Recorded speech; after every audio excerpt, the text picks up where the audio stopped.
Welcome to the regular meeting, a regular session of the Yuma County Board of Supervisors. We'll also be sitting as all special taxing districts. This is the January 19th, 2022, 9 a.m. meeting. Board members can attend either in person or by telephone or remotely.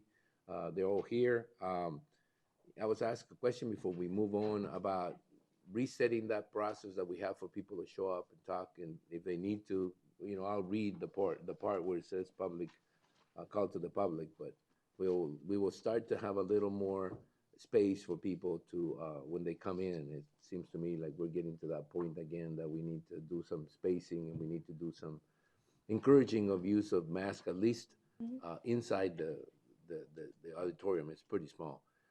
Anyway, the first item in the agenda is call to order, which I've just done. The second item is the Pledge of Allegiance. I will invite Supervisor Lyons to lead us in the Pledge of Allegiance. Please join me in the pledge. I pledge allegiance to the flag of the United States of America and to the republic for which it stands, one nation, under God, indivisible, with liberty and justice for all. Thank you. The next item is call to the public, and call to the public is held for the public's benefit to allow individuals to address issues within the board's jurisdiction. Board members may not discuss items that are not specifically identified on the agenda. Therefore, pursuant to Arizona revised statutes, action taken as a result of public comment will be limited to directing staff to study the matter, responding to criticism, or scheduling the matter for further discussion and a decision at a future date. Public comments may be made in person or submitted by email at publiccomment@yumacountyaz.gov. The email forms for public comment will be accepted until 9 a.m. at the morning of the meeting. All public comments will be read out loud during the Yuma County Board of Supervisors meeting that starts at 9 a.m. And that's what I was referring to earlier. I mean, people who feel concerned about showing up at a public meeting can do so by actually sending their comments to this email. Do we have any emails, Desiree? Yes, this morning we do have one. I forwarded it to each of you because they also attached some photographs. It's from a gentleman by the name of Mike Bennett. And he is just making comments about the environmental disaster created by the very high numbers of illegal aliens streaming through the Cocopah Indian Reservation west side border. He also makes comments about the volunteers who feed the illegal aliens and place water bottles as they're aiding and abetting the unlawful crossings. All right. Well, his comment's been read. It's still, as much as we like to consider, it is a local problem. As much as we like to do things about it, it is still a federal problem that we need to have the federal government start dealing with it better. We, as much as we can, sort of blunt the impact of that by doing certain things. But I think that at a certain particular point in time, we have very little control about what the situation, how the situation develops. I think the city of Yuma and the smaller cities do have issues that they deal with continually. It is in a county area. It is inside most of the Cocopah tribal reservation, which is again another entity, another jurisdiction. But we'll do as much as we can to account for the disruptions. But again, we're dealing, and we've been doing this for 40 years with the problem that's created by basically policies that are discussed and actions taken at a federal level. So it's really difficult to when it isn't one thing, it's another. But thank you for the comment. Anyway, we'll take it into account. All right. Anything else? Anybody here from the public that wants to address the board on any issues? We have a couple of items here that we take care of as we go along before we get to the action items. Their presentations, proclamations, and appointment. During this segment of the agenda, board members may discuss the presentations of proclamations and may announce appointments to the Yuma County Planning and Zoning Commission and the Yuma County Board of Adjustment, and no legal action will be taken. Are there any appointments? Yes, Mr. Chairman. I'd like to reappoint Scott Mulhern to the Planning and Zoning Commission. Okay, and I also like to reappoint Gary Black to the Yuma County Planning and Zoning Commission. Are there any other appointments? So those two are the appointments that are being done this morning by the board members. Let the record reflect them, and if nothing else, we'll move on to a presentation of the county line by Yuma 77, the Yuma County Government Channel. We're moving right along. We have an addendum that we'll take care of first, but let's get these things over with as quickly as we can.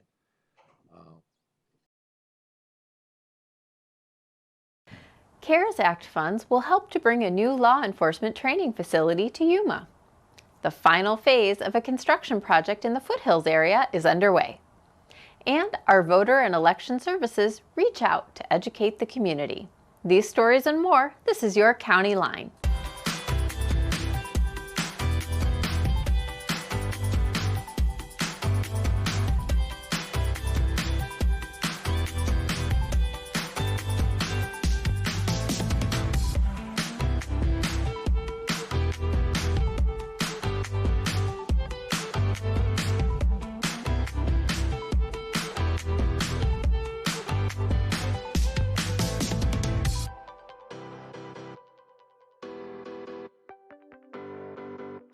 Yuma County will receive $7.5 million in CARES Act funds to cover existing public safety payroll costs, allowing the county to expand the Regional Law Enforcement Training Academy at the Arizona Western College Yuma campus. Arizona Western College started training cadets in 1984 and has since graduated over 400 certified peace officers.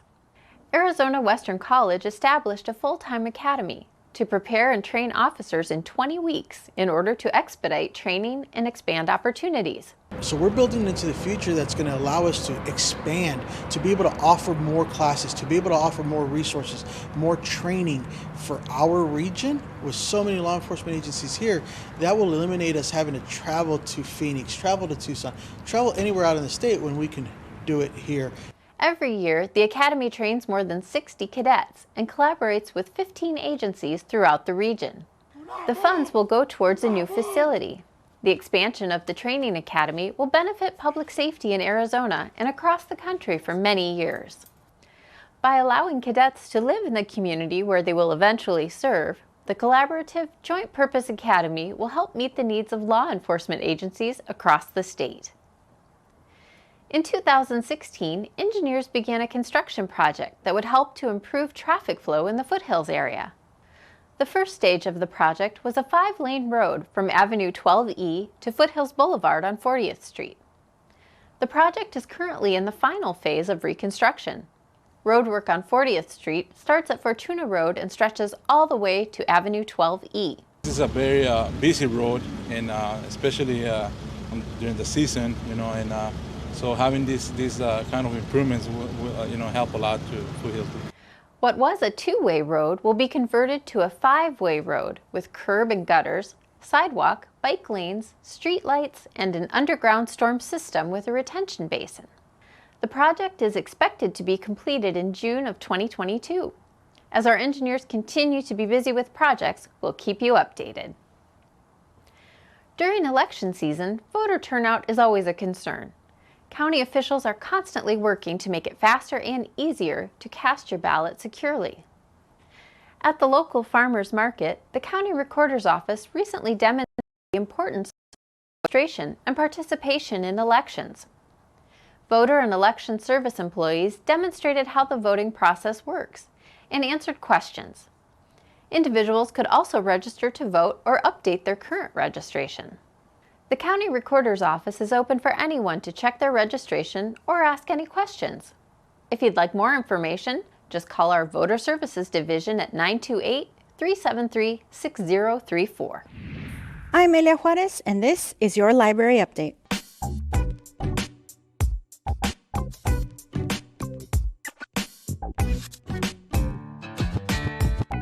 The Yuma County Library District is ready for robotics. Are you? Thanks to a very generous grant from LSTA, the Yuma County Main Library is going to be featuring all sorts of fun robotics programs for all ages between January and September of this year. We're going to have open houses in our teen room. We're going to have coding programs. We're going to have robot building clinics. And these will be available for kids as young as 1 year old to teens up to age 18. And there will even be some family programs that adults can participate in. For more information on the Ready for Robotics program and all of our great program offerings, make sure you go online to yumalibrary.org and follow us across all of our social media platforms. On Monday, January 3rd, the Yuma County Board of Supervisors unanimously appointed Francisco Frank Sanchez to the position of County Engineer. Frank has worked for Yuma County Engineering since 1999 and has been serving as interim county engineer since April 2021 in his role as deputy county engineer. He received his civil engineering degree from Northern Arizona University and served in the U.S. Army for 2 years as a second lieutenant and 2 years as a first lieutenant in Fort Hood, Texas. In 2003, he received his civil engineering license. Sanchez was promoted to senior civil engineer in 2015 and then to deputy county engineer in 2017. Congratulations, Frank, on your new role as county engineer. Thank you for joining us for this County Line. We'd like to know of any story ideas you may have, so let us know. And if you're looking for stories we covered in the past, log on to our website at yumacountyaz.gov/VOD. We'll see you on the next County Line.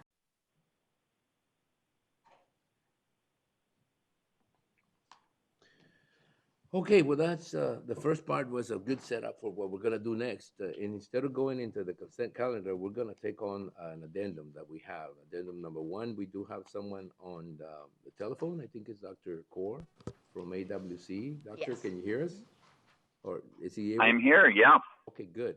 Then what we're gonna do is go into addendum number one, which is county administration and approve an IGA or vote to approve an IGA with Arizona Western College in the amount of $7,500,000 for a regional law enforcement training academy. I think part of the presentation that we had sort of set up this pretty well. And I do want to thank everyone that's been involved in making it happen. This happened fairly quickly last year, and Susan took upon herself the idea of putting it all together and getting it in front of us before it was due. It was due the 31st of last year. So, I mean, at least the commitment was due before the 31st of last year, the monetary commitment.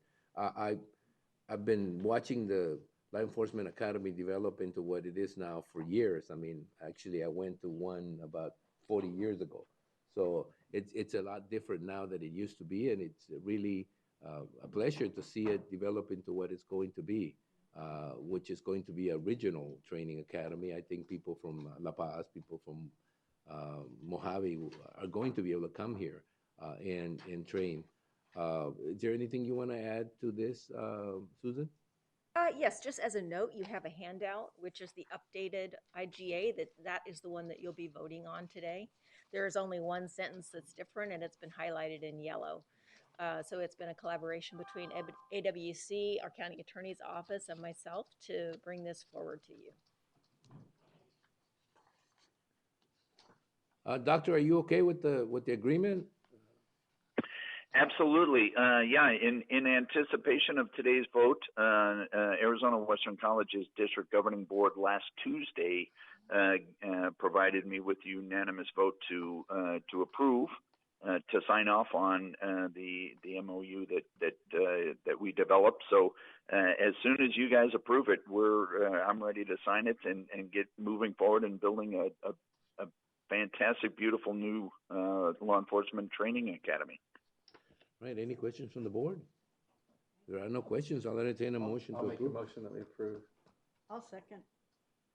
And again, before we take a vote, I mean, normally these things are a little bit anticlimactic. It takes a lot of work to get here, and a lot of people do a lot of things. I do want to thank the sheriff. I mean, the sheriff's office and the state for coming forward, and Jonathan Lyons for putting it together, for keeping it together. It is a team effort, and when it comes to fruition, it feels like everything happened just naturally, but it doesn't. It takes a lot of effort. It takes a lot of work. So I just wanted to thank everyone again. And it's nice to see too, because this academy has been out at AWC at least since the mid '80s that I can remember. I didn't want to admit when I went to it, but it was early '80s. So this is a really nice progression, and I think it's going to be utilized statewide to send their people here and train in Yuma. So I already have support, Mr. Chairman, of 13 rural communities. And that was primarily the impetus for making this happen, is that we could continue to support the rural officers in the training. Right. Okay, well, there's been a motion and a second. We have a bit of discussion. All those in favor of the motion signify by stating aye. Aye. Aye. Anybody opposed? The motion carried unanimously. Dr. Kaur, you can take off and get it done. All right, it's a Well, great, well, I want to express my particular appreciation for everyone involved, but particularly Jonathan Lyons, who was really dogged in his pursuit of this, and obviously the sheriff and Alfonso Zavala and Ratika on our end. And I make this solemn promise to you right now: we are going to build a phenomenal facility. We already have an architect that we'll bring to the board, my board, in February for approval. And we're going to get this done just as quickly as possible to serve this community. And I'll leave you with this final note. It's a great day to be a Matador. there you go. That's exactly what I wanted to say. All right, well, thank you. Thank you so much. Be well, everyone. I appreciate it. All right, thanks, Doctor. All right. Moving on, we're moving on to the consent calendar, which is where the items are all listed on their consent agenda, and they'll be considered as a group and acted upon by one motion with no separate discussion unless a board member so requests. In that event, the item will be removed from the consent calendar for separate discussion and approval if necessary. Do I have any items that the board wants to pull out? It's item 1 through 6. It's a pretty short one, but Make a motion that we accept as written without pulling anything. Second. okay. So we do have a motion to approve consent items 1 through 6. Is there? Well, there's no discussion. So there's been a motion and a second. All those in favor of the motion signify by stating aye. Aye. Anybody disapproves? No, the motion carries unanimously. We'll move on to discussion and action items. And thank you very much for those who waited here. The first item is County Administration, Public Health Services, and Emergency District or District Emergency Management. And this is COVID-19, and I think that, we were hoping last year that we would have kind of like the last report a few months ago where we needed to get an update on what was going on with COVID, with the pandemic. But it seems to me this has been a recurring situation. It seems to, cool off, and then it seems to heat up. And I think we're in that heated up process or point of the process. It's always been to me obvious that whenever something happens nationally or a trend happens nationally, it takes time for it to reach Yuma County. But once it reaches Yuma County, it becomes pretty much the same as other places. And I think we've seen that, or we're seeing that happen with the Omicron variant and the number of infections. So without further ado, Diana Gomez, the public health director, is here to give us sort of an update and answer or ask a few questions. Okay, so Diana. Good morning, Chairman Reyes, members of the board. Anna Gomez, Director of Public Health. So before I do go through these slides very quickly, I promise, I wanted to give you some updated guidance. So a lot's happened. As you recall, a lot of things have happened since we last met. So one of the things, to your point, was their increase in cases. So we're seeing the Omicron variant. We went from identifying our first case to now just picking it up everywhere through genetic sequencing and wastewater surveillance. So the wastewater surveillance samples are taken from every part of the county. They're in the Foothills, they're in Yuma proper, they're in the city of Somerton, San Luis, Welton, and all of those have identified the Omicron variant. So it's widely circulating in our community now. So that's important for people to know. It's important for them to know that it's more transmissible as well. So that's why we saw those cases. Over the 3-day holiday weekend, which included the Saturday, Sunday, Monday, we had 2,437 cases. And then we reported 1,001 yesterday, and we are reporting 692 today. So again, that's from, we've had a couple of large events, we've had people gather, so that's what you're seeing. And you're seeing a lot of asymptomatic people that didn't realize that they had the virus, and then they transmitted it to others. So one of the updates that came up was the availability of rapid tests and reimbursement for them. So starting January 15th, the federal government or insurance companies are required to reimburse you if you purchase an over-the-counter test kit.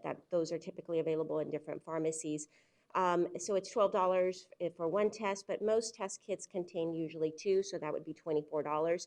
That kicked in January 15th. So insurance companies certainly have the option of reimbursing you for something that was purchased prior to the 15th, but that is at their discretion. But starting the 15th, You would have to keep your receipt because you would have to send it in for reimbursement. Can I speak specifically Yes. to that? Yesterday, Yeah. I think many people received an email from Blue Cross Blue Shield, and there were 2 links in there, one where you could order it directly from them, but then you can order it directly through USPS. So I ordered mine this morning, but that's available. I tried Yes. yesterday. I just don't know whether I finished the process because it didn't confirm it. I did that yesterday too because I wanted to see how easy it was. So the federal, so that's one option, reimbursement, if you're lucky enough to go out there somewhere and find one and procure one. The other option is what Supervisor Lyons described, and that was the federal site that makes free rapid home test kits available to the public. Now that was supposed to officially kick off today, but it went live yesterday. So it's a link, and what you can do is you go on there, and you it literally takes less than a minute, and then they send you it's up to a maximum of 4 tests per household. But it literally you have the option of putting in your email if you want, and then you can track it. It takes 7 to 12 days for those tests to arrive. So if you want those tests, it's about being prepared. It's about ordering them now when you don't need them so that you do have them available when you do need them. And there's a site for that that you can just click on, and I think we sent it all out we shared it with our healthcare coalition. We asked different agencies to post them. The website is covidtests.gov. And it's really quick. It literally takes a minute for you to enter your information, and then in 7 to 12 days you'll receive your kit. So again, it's about anticipating and being prepared. At this point, there's discussion about having a hotline because we realize not everybody has access to the internet. That is not up yet, but there is plans to have a hotline so that people that don't have access can go ahead and call that number. But again, a reminder, if you have somebody, there's a maximum of 4 tests per household. But so if you know somebody that doesn't have access to the internet and you can help them out, it literally takes less than a minute and you will get your confirmation email. So again, those will be sent directly to you. So those are the 2 options. If you purchased one, you can now be reimbursed. The reimbursement model reimburses for you for up to 8 tests per month. And then you can go ahead and have this other option, which is ordering it to covidtests.gov. And again, when we have that hotline number, we'll go ahead and make that available to people so that they can go ahead and order that. Okay, so let's see. Just a reminder again that we have vaccines available. We're seeing a lot of cases. Yesterday's hospitalized numbers, we had 102 hospitalized, 77 of those were unvaccinated. So Omicron is more transmissible. We're seeing breakthrough infections for people that have not been boosted. So again, just another reminder for people who are still hesitant and would like more information to reach out and ask those questions so that they can make a decision that is best for them and their families. The other update that happened recently was the updated guidance. Yes, sir. Before you leave that subject about people who are vaccinated, unvaccinated in the hospital, what is considered to be a full vaccination? Is it the first 2, Pfizer, Moderna, or is it a boosted situation? Do you have any idea of whether, or not idea, but do you have any data about who is in the hospital, whether they had full vaccination schedule with boosters and who didn't? So fully vaccinated right now is still that you completed, if it's a 2-dose series or 2-dose series, that might change to having a booster. For people with immunocompromised issues, suppressed immune systems, they had the first 2 doses and then they had another additional, what we call a 3rd dose, and then they were boosted. Last week when we had a conversation with the hospital, the majority of the hospitalized people were still unvaccinated. There was some vaccinated in there, but again, you've heard before that number, they stay there for a very short period. There was one boosted individual in there, but I think they had gotten their booster like a few days prior. And that's what we're seeing when you hear people that are boosted and are actually hospitalized. It still takes 2 weeks, so we're not seeing yet. Again, it's still early. In the general population, we've seen breakthrough infections and we've seen people, again, that are boosted. But again, those are people that were recently boosted. And I stand here and tell you yet, and this is what we know now, because it's always a rapidly evolving process. But for the most part, if you contract COVID and you're vaccinated and boosted, and what we've seen in those breakthrough cases, with unboosted people. It's people that had their first and second dose, and it's been close to a year, and they weren't boosted.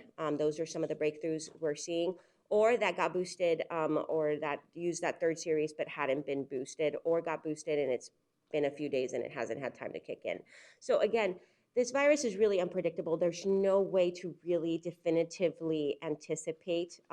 We just look at the data and we look at what the general trend is, and we provide that information so that people can make the informed decisions. There's no way to predict really how people's personal immune system is going to respond. You know yourself better than anybody else. And it's just, we're seeing young people, we're seeing older people, versus at the beginning it seemed to be, mostly the older segment of the population. So again, if you have questions, please ask. And there's no question that I guess sometimes people are like, well, I didn't want to ask this. Please ask. That's important. I just ordered mine. Yes, and it took you, Seconds, yeah. yeah, it's really quick. So I'd like to encourage, again, because there is that 7 to 12 days, they're going to ship out right now, that probably next week. And they're going to go ahead and take that 7 to 12 days to get here. So please order them now so that you have them when you're prepared. Does it impact your accessibility to what the clinics already have? Some of the community clinics already have free tests, free at home tests. From what I heard, I mean, it's not that I've accessed any of them, but that doesn't impact your 4 tests that the government will send you, does it? No, it doesn't. And so what happened there was, like with vaccines, initially the vaccines were directed through local public health, and then we shared them with the different entities in our community. In this instance with the test home kits, so we public health were receiving the tests that we shared, and they were in bulk, so they weren't the individual tests, which we distributed. We started a pilot project, and we reached out to law enforcement, to different nonprofits, and we trained them on how to use them. We showed them how to get a CLIA license, and so that was a batch of tests. So about a month ago, or what the federal government did was it started another program, and this program sent federally qualified health centers or clinics a direct supply of those take-home kits. So that's why you saw, for example, so in our community, that would be Regional Center for Border Health or Sunset Community Health. And that's what you've seen them distributing. That's because now they're directly receiving those free of charge, specifically for the purpose of distributing it to the community. And so that's what they're doing. So where it impacted us is that we were receiving a supply. So in public health, the impact to public health and our supply was that as it shifted to make sure there was enough supply for everybody, those of us that are ordering through the federal government program, or that supply that's now going directly to those qualified health centers. So now our access, public health access is limited. So we've experienced shortages in what we provide to the partners that we're providing them with, because now there's 2 alternative routes for the community to get those. So we're looking at vendors and we're looking at other ways to procure that so that we continue to supply those to some of the partners that we work with. But those are 2 federal programs, and those shortages to our agency came about because to your point, they want to make sure that there's enough in that program for the public to order them directly, and they want to make sure that there's enough for the community health centers to continue to access that supply directly. Okay, so there's more than one way to have access to some of them. If you're lucky enough to get to where they don't run out of them, you can still pick up 3 or 4, I guess, from your community health clinic. Yeah, so you have a couple of options, and then we move on to the other thing that just was announced this morning. And a few weeks ago, there was isolation and quarantine updated guidance, and then last week there was updated mask guidance, where they talked about the different kind of effectiveness of different masks, and obviously a higher grade mask. We talked about N95. The statement that came out was obviously that offers the highest level of protection. When you're wearing masks, the best thing you can do is wear a good fitting mask. And yes, different types of masks offer different levels of protection. So an N95 is going to offer the highest level. But people will have difficulty wearing those masks consistently in some instances. So you know, at the end of the day, when you're in a situation where social distancing is not possible, where you're in a crowded place, or where you're in situations where you're interacting with the public constantly, in situations where the public may not be wearing a mask, you know, the recommendation is that you wear a mask. Again, it's a non-invasive, non-pharmaceutical way to protect yourself and prevent the disease. But again, when you look at the guidance, the most important thing that you need to remember at the end of the day is how you consistently wear it and the fact that it's a good fitting mask. So to that point, because the guidance did come out about N95s being the most effective, today it was announced that the federal government will give 400 million N95 masks out to the public, and they'll be available for free. I believe that there'll be about up to 3 per person. And these are coming from the National Strategic Stockpile. And again, these are going to be sent directly to those federally qualified health centers, but they'll also be available through some pharmacies to give the community an option to pick those up. That program is supposed to start at the tail end of this month, but be fully functional in February. And so again, that is a program that will allow the public to access free N95 masks, fully functional by February for people that opt to do that. Because again, N95 masks, up until this point, we were reserving them for healthcare workers, and so they might not be readily available. So this is the way to make them available to the public. So a lot of moving parts. Okay. So I wanted to, let me see. This is always a work in progress for me.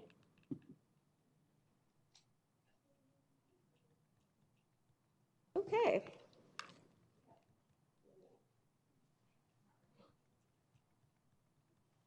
There we go.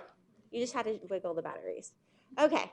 So we were talking about the PPE and testing supplies and what we've done. And so when we talk about some of the different support that we provide, initially, you know, we have a program in our division called Public Health Preparedness, and it's all about preparedness. And the message that was sent out about the ordering your kit, again, was about being prepared and anticipating. So that whole function of that department, along with the rest of the public health department, is to anticipate things. So when we were talking about COVID, we prepare for a pandemic. I just don't think any of us expected that we'd still be having this conversation 3 years later.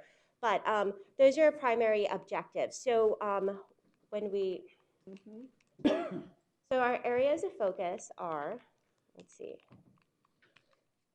I'm gonna have to wiggle it again.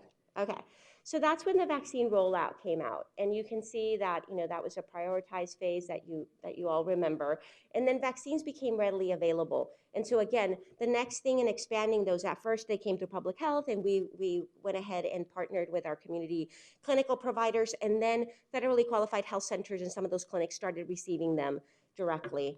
And so. Okay, so our logistical support, we had that portal, we coordinated staff, we worked with the National Guard, and again, a big shout out just because we had that conversation right now with AWC.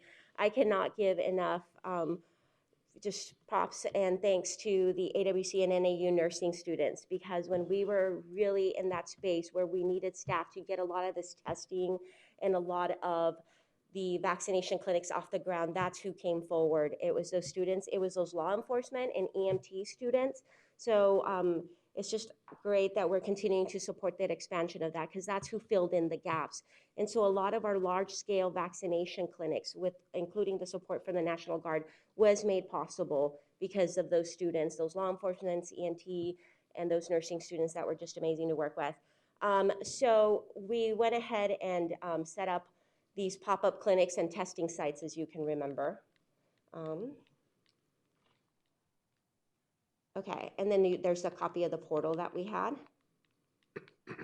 And then we were really fortunate that we had that area in our agency. We were the only health department that actually is still running vaccination clinics. We started with those mass scale vaccination clinics, where, if you recall, we were able to at one point we were doing 800, 900 people per day, and that was, you know, we were working every day nonstop and doing clinics off-site during the weekend. So, you know, we had people staged. We also made it so that people could park and we would go to their vehicle, so people wouldn't have to get out of their vehicle, as well as, you know, hosting our clinic, which is still running in our health department auditorium. And then again, offsite coordination. So we realized really quickly that not everybody had the option to come to our site. So our agricultural community and some of the nonprofits that work with agricultural communities were awesome to work with, and they made sure they set up a location for us to go test on site at the work site. And then we were able to as well coordinate with them and host events there, or they would coordinate events where we specifically set times aside for them to come and work with us. So we also partnered with a lot of these facilities to make it happen. In Dayton and East County, the schools were the hub. They recruited, they made it happen, they provided the logistics. So again, when we said this was a community effort, we really meant it. Again, resources. So one of the things that was really critical for us early in the beginning was the procurement of PPE and supplies. You know, we experienced a surge in cases early on. Again, the geography of where we stand, it plays a role. We had Imperial County, we had Mexico to the south, and again, PPE and supplies were in very short, and those supplies were not readily available. So what we did was we made sure that we had procured those, and we continue to procure those. We were working, the finance department here did an amazing job of helping us look for different vendors, because we were just getting whatever we can get to push it out to the community. So again, space is an issue, and I know we're talking about space in the building, but our stuff is distributed all over the county. So we, in addition to a lot of off-storage refrigerated units and different entities, we found space wherever we could find it. So we had stuff at the attorney's office, DDS, risk management. We just had stuff in every, if you had a closet somewhere, we asked if we could use it. Yes, We had stuff everywhere. Okay, so what we're doing still today is we are experiencing, as the pipeline of supply shifts, for example, to some of these community health centers, it impacts our supply. So we've been providing PPE since 2020 to people. And so this includes our nursing homes, our any congregate settings, our schools.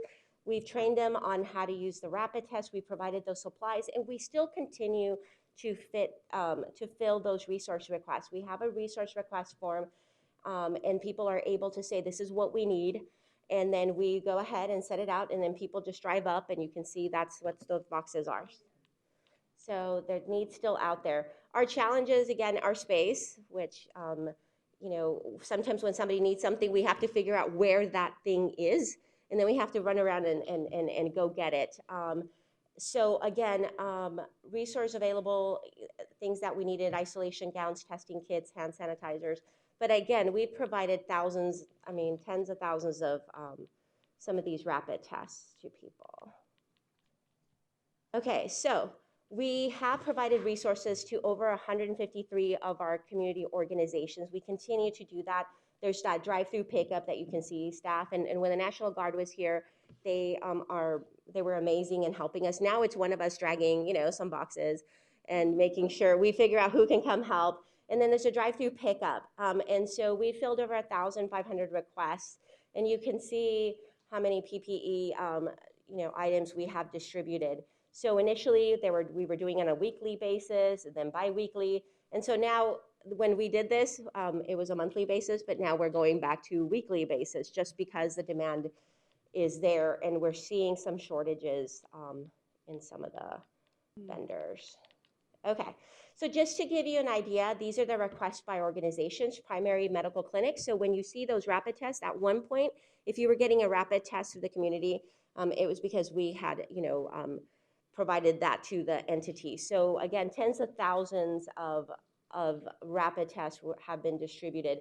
So you can see our educational schools, again, they have done a great job of trying to keep school open and keep a safe environment. So you can see that there's, long-term care, medical facilities, dental facilities, and then we're seeing social service agencies. But a lot of our nonprofits have really started to expand their services. And again, we want to make sure that those critical needs are met and that people that are meeting those needs have the supplies that they need.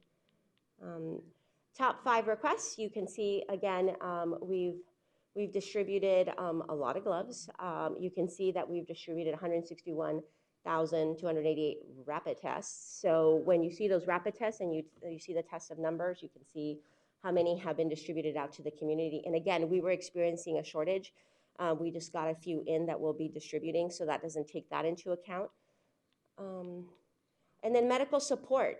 And so I stand up here when I come up here and I talk to you about the importance of not overwhelming the medical system. And we have all these healthcare providers, frontline workers that have been, you know, taking care of patients for a long time. And when you look at, you know, the PPE, and we're talking about, you know, sometimes please wear a mask, people that are taking care of COVID patients, and that's not the full what they wear. They're wearing a N95 mask, they're wearing a shield, they're wearing a hair cover, booties, a gown.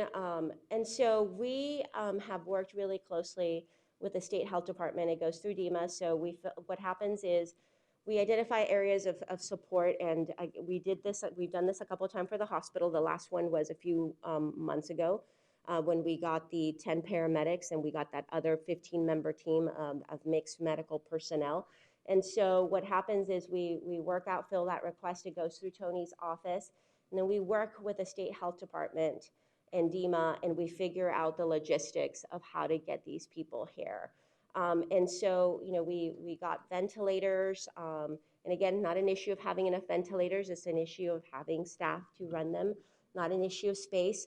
And then, you know, in addition to those, you see the masks and the different PPEs that we gave out, but we also have those PARP respirators, which is, again, when you see the medical shows and you see the people with the hood and the sheet, and they have their own air pressure. We got 47 of those to make sure that the staff was being, you know, having the things that they needed. And so staffing, making sure that our agencies have that staffing, particularly our clerical care and supporting our hospital, is one of the priorities that we have.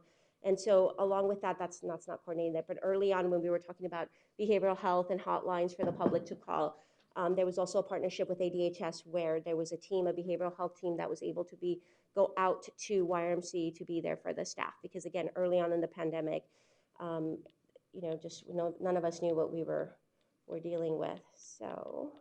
Before you leave that, can you back up a little bit? On the therapeutics, that one. I did not know that the county could actually make that available. I thought that had to come. I thought that was a controlled substance that.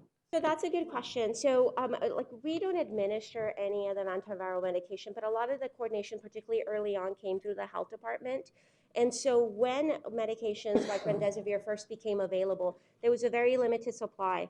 And so when we were working for the state, they would say, okay, Yuma County is getting X many, you know, doses. And so sometimes that came in on the weekend, or it came in through our office. We would notify the hospital so that the hospital would be ready to receive them. And then somebody from our team monitored it and made sure it was there, and then it would arrive at public health, and then it would be given to YRMC. So a lot of and I guess these are the things the public doesn't see, but a lot of the background type of stuff, support. When I say we're the support network, that's our job. Our job is to make sure that we advocate for those therapeutic treatments, that we make sure they get to where they need to be. Somebody else administers them. We make sure that people have the PPE, so the people that are helping the community have the PPE, the tests, you know. We've provided all those rapid tests when you're talking about testing some of these asylum seekers, or testing of law enforcement, or just general testing, rapid testing. Those are tests that we wanted to make sure the public provides. So in the background is this whole other process that's happening. And so again, as we go into year 3, you know, there is some things that are affecting our supply, and so I'm going to ask people to be patient, but there's other avenues that have opened up, like the direct issuance of some of these masks and some of these tests to our local community health centers. And again, the goal is always to build capacity. So the more people in our community, the more partners that we have that are engaging in this activity, that are assisting in the process of vaccinating, of sharing PPE, of making tests available, the better and healthier our community is. So that's always the end goal. It's just sometimes when you reshuffle some of those things, you know, there's going to be a shortage somewhere. And so we ask people to just be patient when that's the case on our end. You know, I know this is not the question the health department will probably have an answer to, but is this at all reflected on the prices that the hospital or the clinics charge people, or charge insurance companies? I don't. I mean, you seem to provided a lot of equipment, a lot of medication stuff. I don't know, because I don't know what they bill people, but I mean, it should at least somewhere in there be reflected on some sort of a direct impact on those prices. But I guess that's not a question you would answer. No, and again, our job is to make sure people have the resources, the tools, and the needs. And again, there's a whole other thing, like just like people don't see what we do in the background, I don't, I don't understand what happens. Those strike teams are not paid by the hospital. They're paid by the federal government, Correct. right? So that additional staff and additional units and so forth are not basically paid by the local hospital itself. It's paid or by the, well, not the district, you wouldn't. Their assistants, and Tony may be able to provide more details on that. On our end, it is there with and it varies, but I believe the team that's here and the teams that have come were provided by the government. And the Arizona Department of Health Services has done an incredible job in supporting us. I can't tell you how many times it's been an evening weekend call when we're trying to procure a supply that is badly needed. And the coordination of the medical support teams is one that is very challenging, just because you're seeing those surges everywhere. And so, we put in the request and we were seeing us move in the queue. And when you move to the top, you're glad that it's coming, but the reason that it's coming and you moved out the queue is not good, because you're in a situation where obviously you're in a worse spot than somebody else. And well, you need Diana, those teams. before you leave that subject, I just want to make sure that the general public understands the system. And the system requires that the health department coordinate these things. And I don't see much of that recognition out in the community a lot. I think people assume things happen because they just happen, but somebody makes them happen. Yeah. And in this particular case, it's a lot easier to tell you just how proud we are that the health department is handling this thing. But, there's also, I don't think, enough recognition by the partners that some of these things happen because they're coordinated through you and Tony. And a lot of this stuff, I find that to be very common with county government. County government is one of those governments that people don't see it happening, but it's behind, it's happening. But in the case of this pandemic, in the case of this situation, this health situation, your intervention, the county health department intervention, has been critical to make sure that things didn't get out of hand, that things, remain stable, yours and Tony's. And we get there's almost no opportunity to say that other than when you're actually putting up the numbers and you're putting up the actual, actions that the health department takes to make sure that the community continues, at least the health side of the community continues to operate. I wouldn't say flawlessly, because I don't think that's really the term, but I mean, the support that you give these people, I mean, the testing, the kits, the PPE, the equipment, the medical people. I mean, without the county's health department being able to coordinate this, we would be looking at a much different situation out in the community. And I did want to take the time while you're putting this up there to sort of offer a reminder that how grateful and how thankful we should be just to have someone in charge that understands it and does the job that you do. Thank you. Thank you. And it's amazing staff. And I think, again, the National Guard played a really big role too. And, again, that's the stuff that Tony does behind the scenes too, and coordinating, because it wasn't just us that got that National Guard assistance. He was able to procure that kind of assistance for other nonprofits.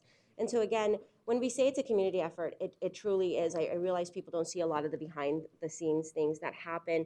But again, being able to set up those testing sites early on, making sure that people had access to rapid tests, making sure that those vaccination clinics kicked off at the very beginning, and we were able to move people through quickly. We set up specific clinics for agricultural workers. We set specific clinics for teachers to make sure our schools stayed open. The municipalities, the different jurisdictions in East County, again, the schools have been amazing in helping us recruit and giving us facilities. We partnered with Somerton, we partnered with San Luis, and again, when a lot of times it's about them doing the recruitment and it's their community, they know it best, and us just kind of showing up and vaccinating, which is great. So again, when I say it's a community effort, and again, those students, and I hope to soon look back and have this in the rearview mirror when we talked about the pandemic way back when. But again, those students, so if you know one of those students, or again, if you're a community member and you're curious about what those programs down at AWC, particularly those healthcare and law enforcements, and the fact that we're supporting that, academy, again, such an asset to our community, just great people to work with. So I think that was the last slide. But again, just wanted to give you an overview. And again, the supply chains, again, when there's that demand increase, we just want people to be safe. And our job is just to make sure we provide you, the public, with the information. If you have questions, we want you to ask that question. We want to have that dialogue with you. And again, there's going to be different avenues for you to get your rapid tests. There's going to be different avenues for you to get masks. But at the end of the day, you know, we just want you to take all that information. If you have questions, reach out and make the decision that is best for you and your family.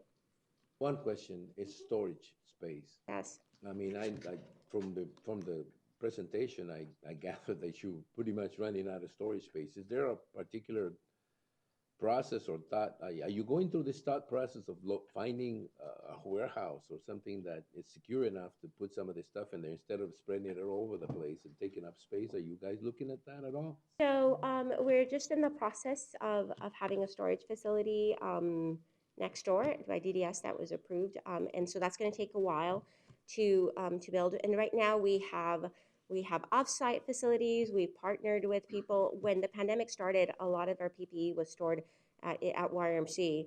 So we had a big cache of our stockpile. And so when the pandemic hit, that automatically got transferred to the hospital because that's where the critical need was going to be. And then we started to receive more supplies, and we have them all over the place. So we're hoping that this facility, standalone facility, will be built soon. But again, it's just an issue of right now the logistics for the next couple of months. And we've been operating like this, but so thanks, John, for letting us use all your empty space. But we were, I was talking to different department heads, and I was like, do you have a secure location? Can we put some stuff there? And then we're disruptive too, because when we go in there, we're moving boxes, and sometimes, you know, somebody needs something of this, and that happens to be, you know, way over there. So we're looking forward to the discussion again when we have the discussion about the building and needs and space and stuff. Yeah, that's the other thing. And I mean, let me just finish with, you ordered a van, a mobile van. What's going on with that? I mean, I that was like last year, early last year, if it wasn't the year before. So what's the status on that? So it kept getting delayed, and then we were going to get an update in February, and they were like, we're hoping to get it to you, you know, in June. And so it was one of those things like PPE, where in the beginning of the pandemic, I was like, well, that's too far off. But now I don't, you know, we're still in the middle of this. And the fact of the matter is that we're hoping to get it soon. We're supposed to reach out, have another conversation with the vendor, but it's not. We would have wanted to use it to do a lot of the things that we're doing right now. It would have made it significantly easier, but we're going to still be able to use it. We're still, you know, vaccinating, and there's our school age vaccine. So it's just unfortunate that because of the delays in with the car industry and the different vendors and the shortage in labor, we've just. Is Pfizer still, does it still need to be in deep freeze? I mean, very deep freeze? Pfizer has become more adaptable to travel, so they come in different doses, and the storage is better now. So there's a greater degree of flexibility. Early on, it required that ultra cold storage. There's been a lot of, good advances in that as far as how we need to keep it. So it's just one of those. Put a deep freezer in your location. No, and we've been administering Pfizer, as have some of our community partners for a while. It's just depending on how the allotment of vaccine you have, and we always make sure we have enough. Sometimes when another entity runs out, they can call us, and then we provide that for their clinic or whatever. So again, it's about building capacity in the community, and just making sure that different people in wherever you live in the county. Mm-hmm. Hey, Dan, I received an update yesterday from the industry as far as the transportation was concerned, and they said that most of the orders that have been placed would not be filled for vans or heavy vehicles throughout the remainder of 2022. And that came from National Purchasing from Enterprise, and they gave me a list of all of those. So I don't anticipate anything 3/4 ton and above being delivered in 2022. And it better not go through LA. It'll be, well, you know, hey, we're nothing if not adaptable. I don't. So yes, it would have been ideal, but a lot of things would have been ideal from the beginning of the pandemic. And okay, I won't get my hopes up, but sorry. People can't tell because I'm wearing a mask, but you couldn't tell my expression. Do you have a question? Lynn, do you have a comment or question? No? Hey, you guys? So we let her go. You go back and do your. Be the sad work about not and getting tell the- your staff. Tell your staff we meant everyone. Right? Just so Yes, I know yes. you're part of it. You know, you have a Thank team you. of people that work.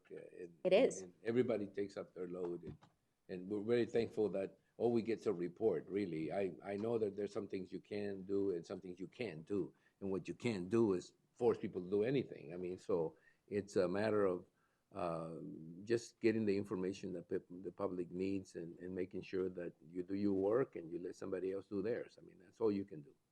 Thank you very much. Thank We you. appreciate it. All right, Tony, you got anything?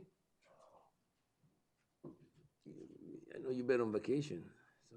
Oh, next week. Oh, next week? Oh, well. Tony Padilla, Director of Emergency Management, Mr. Chairman and members of the board.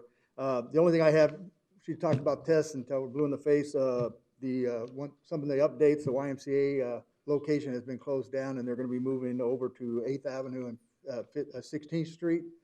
That is Faith Baptist Church. They'll be moving over there. They should be operational, I think, in the next week or so.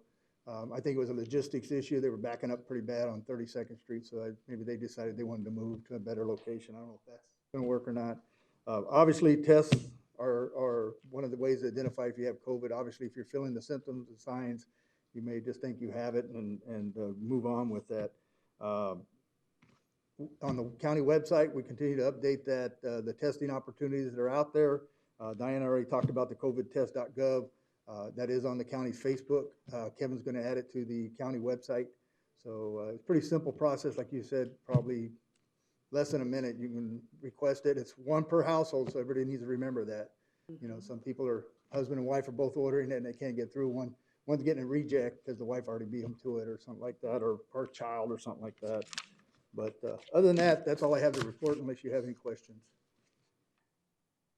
Okay. Do you have any questions? Anyone? Thank you. Thank you, Tony. Thank you for keeping, you know, that sometimes is weird, but normally when we don't have any questions, things are going relatively well, or we don't know better, so one of the two. Okay, so that takes care of that item, and we move on to another action item. We don't need to make a decision on there, and the next action item is the, from county administration, which in this case would be more like the elections department, I guess.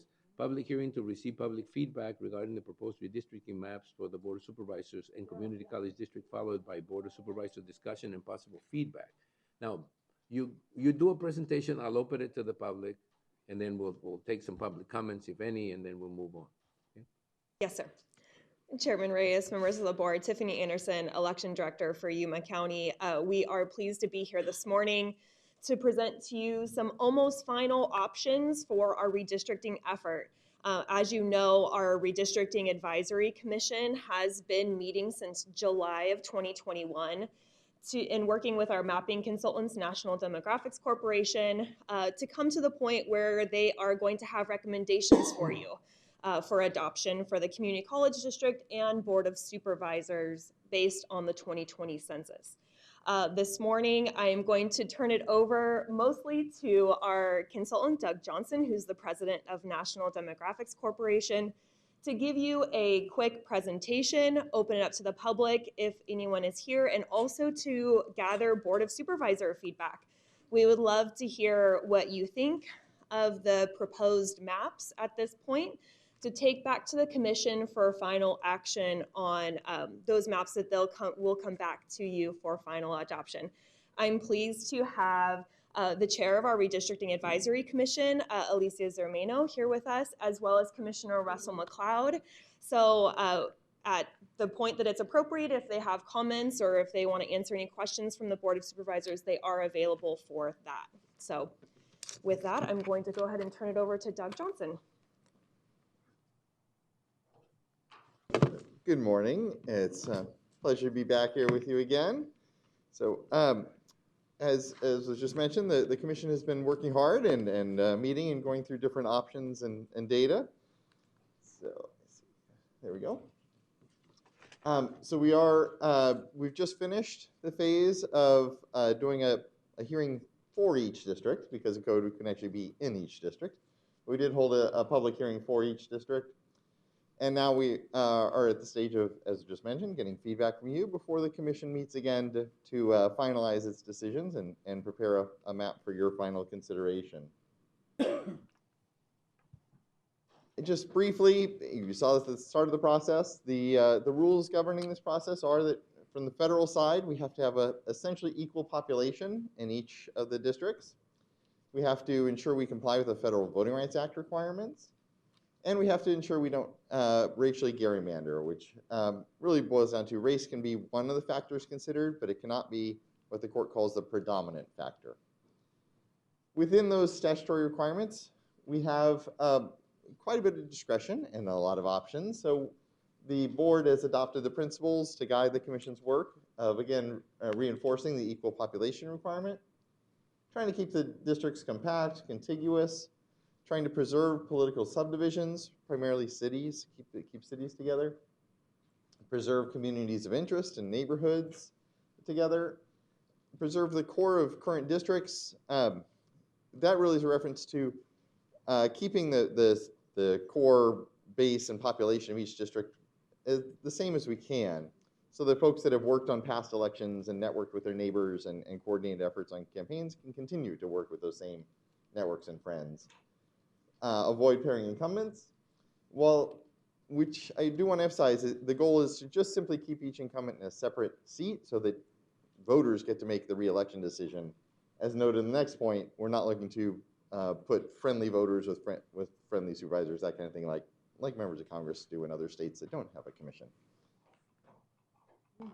On the supervisorial front, we start, of course, from the base of the current districts. You can see at the top the percent deviation in the third row. If you go over to the right-hand side, the difference between the largest and smallest is 23.5%. Because that's above 10%, the lines do have to be redrawn to bring those closer to balance. Currently, District 4 is significantly the highest at 15% over the target population. And District 5 is the smallest at 8 1/3 under the current population.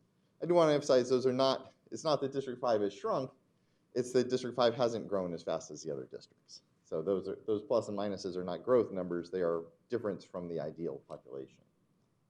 And the way we get that 23.5% number is the difference between the 15.71 over in District 4 and 8.33 under in the smallest district, District 5. So 15 to -8 is 23%. And of course, we have lots of other data, everything from Voting Rights Act focus on citizen voting age population data, and then community of interest and other socioeconomic data like language spoken at home, education, income levels, and things like renters. So any community data that residents want to look at, we've been providing for each district and each of the maps. So the supervisorial districts need considerable balancing, as noted in those numbers.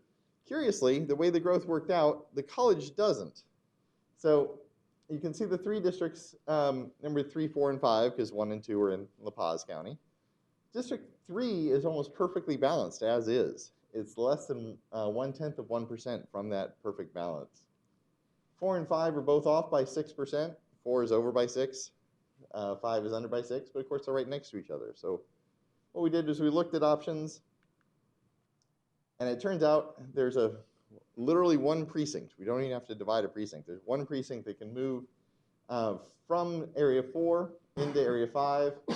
It would also have the advantage of making the district more compact, because right now 4 really comes around the north side, and now it would come around less. So we move that one precinct, it balances, and the map is done. So that is the map that the commission has been circulating to the public for public comment. I won't call it recommended yet, but that's their focus map. I have a question for the AWC. Sure. How was that set up? The voting, because I've noticed that we only have Yuma only has 3 votes and La Paz has 2 votes, which population, that's like, we really disproportionate. Yeah, and it's not, to me it's not 1 vote per person, they got 2, we got 3.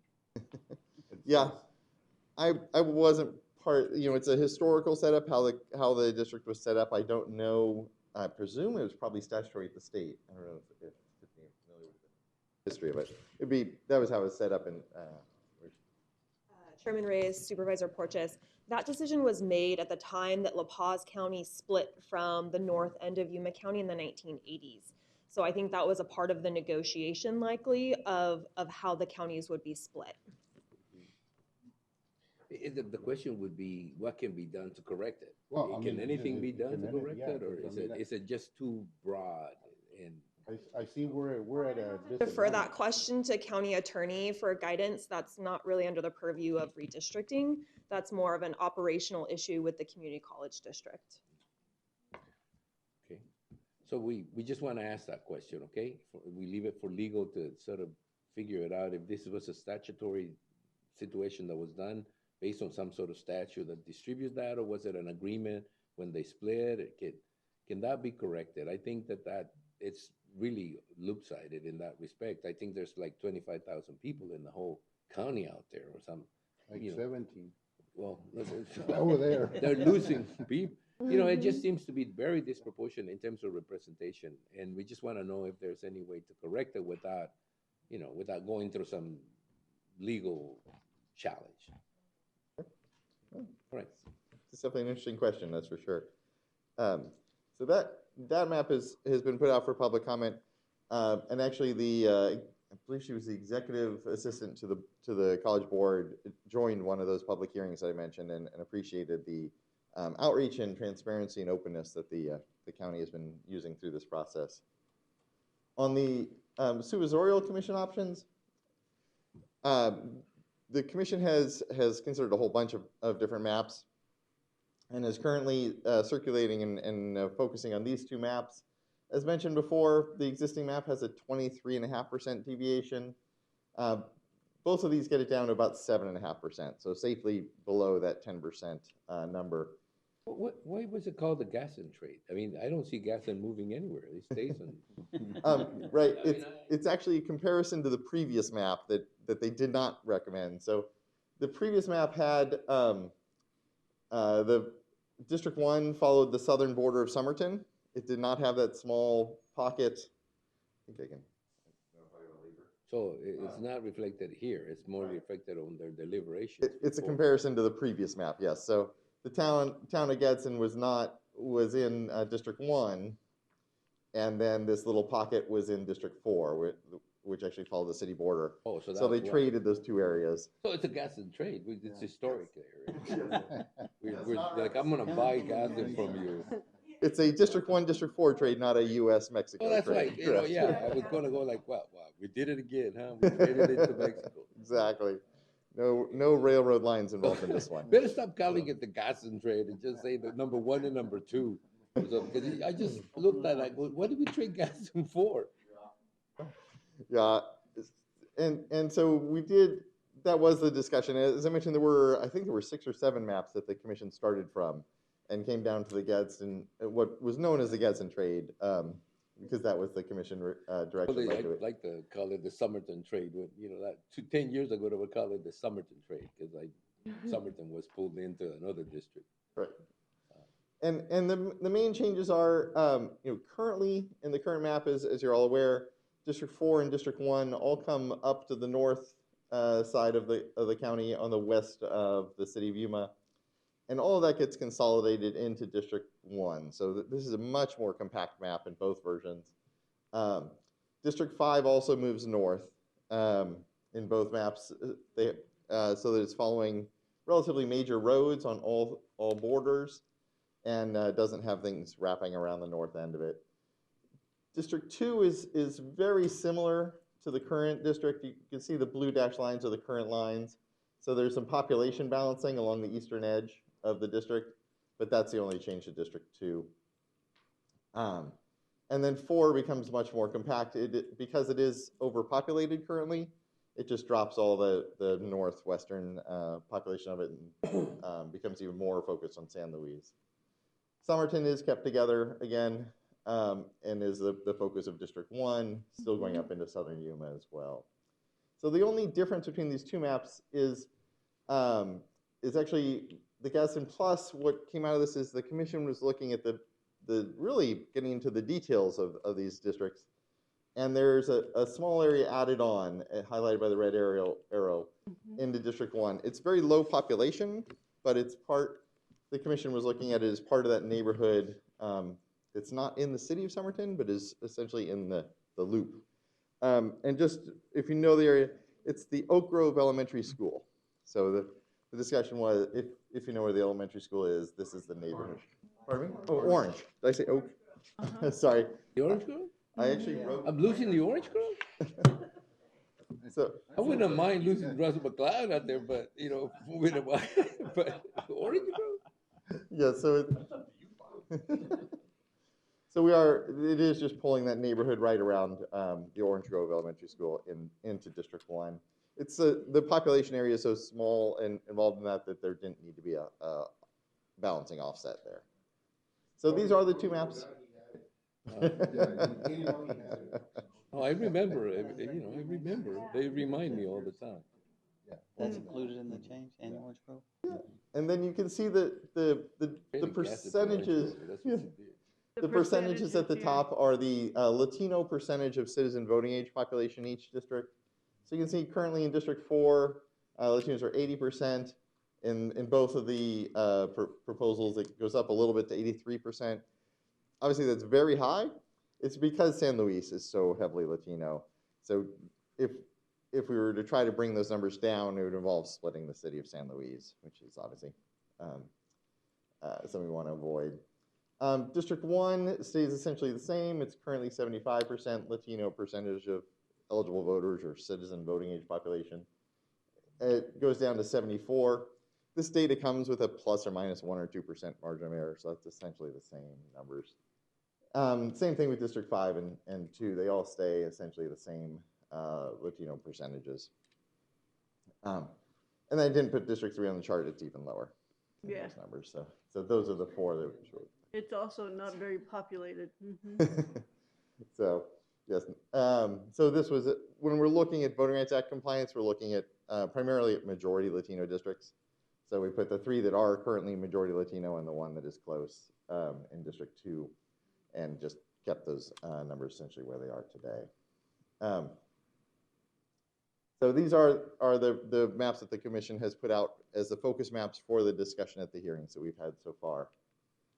So our goal tonight is to get your feedback and discussion and any comments you want to share with the commission. And as I mentioned, we have the chair and commission members here today.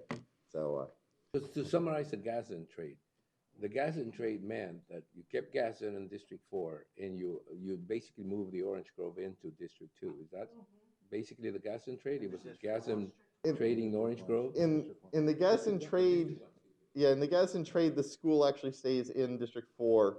It's just, it's actually just the casino is right up in here. And then there's a small residential neighborhood, Cinco de Mayo Avenue and a couple of other very small streets there that go into one. And District 5 just goes all the way to the county line. Portions of it. Correct. It looks Yes. Like, not all of it. Yep. Portions. Yeah, it actually drops the southern part. District 5 loses its southern part and moves up north to the. And I should note, the link at the bottom here is an interactive map where you can type in an address and zoom in on that area. They don't look that different. We expected very little changes, so we did get very little changes. I mean, it looks like a lot of change between District 4 and District 1, but in reality, it was just a lot of space. You know, it was just overreaching, but it's been this way for the last 20, 30 years. District 4 has been compressing as the city of San Luis keeps growing. It keeps adding more numbers to there. And it's like the city of Yuma. The areas that are fully habitated now, you know, just have a large number of people. And it's just going to, this is not surprising. It's just, physically looks different, but technically it really isn't that much. The deviations are very small. I like it. Just wanted to know what former Supervisor McLeod ended up at, and I can tell by the little blue corner there that they try to move him out. Did they get it? There's a little corner there that was the contentious part, and it's really near where you live. So did you get to stay in the same district? I was going to say, if either of you wanted to add some comments. Let me open it up to the public before we start making a lot of these comments, because I think we need to, put them in that context. So I'm going to open the public hearing after the presentation. If anybody here wants to address any of the issues at all, you're welcome to do so. This is the public hearing. And if any of the board members want to make a comment, you can make a comment at any time. So is there any particular issues you guys see with this map so far? I mean, they're not final, but they're pretty close to final. Yes, whomever wants to. Yeah. Oh, this is going to be good. Morning, Mr. Chairman, members of the board. I just wanted to let you know that the process worked very, very well. I heard the chairman's comments when you were putting the commission together, that you hoped that it would be a bipartisan effort, and it was. I'm very pleased to report that the changes were logical.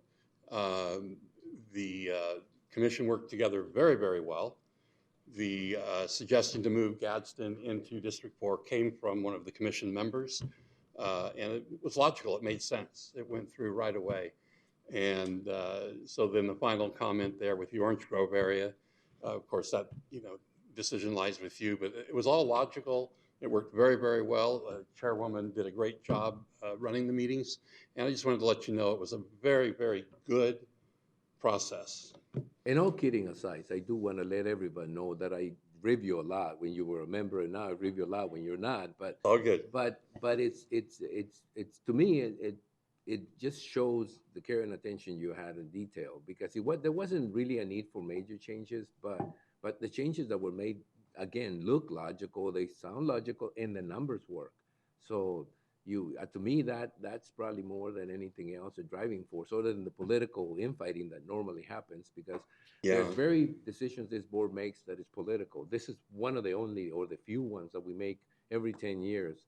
And to me, as a chairman, it really feels comfortable to think that everybody can see that this isn't driven by any political, really, this is not going to be as much a political decision as it normally is every 10 years. I've been around for 3 of this now. This is my 3rd one. And they have never always been really easy decisions. They've been split decisions. So you guys, I want to thank you. You've done such an excellent job that I think this is going to be one of those. Unless something major happens between now and the day we have to make a decision, this is going to be a very simple, easy decision to make. And it's going to be as non-political or as bipartisan as I've ever seen it. So, and that's the result of the board and the consultant working on this and making sure that we don't have to deal with a lot of controversies or differences of opinion. So thank you very much for the work. You guys done an Appreciate that, Mr. Chairman. Appreciate the opportunity to address you. It's interesting being on this side of the dais, so thank you. I was ready.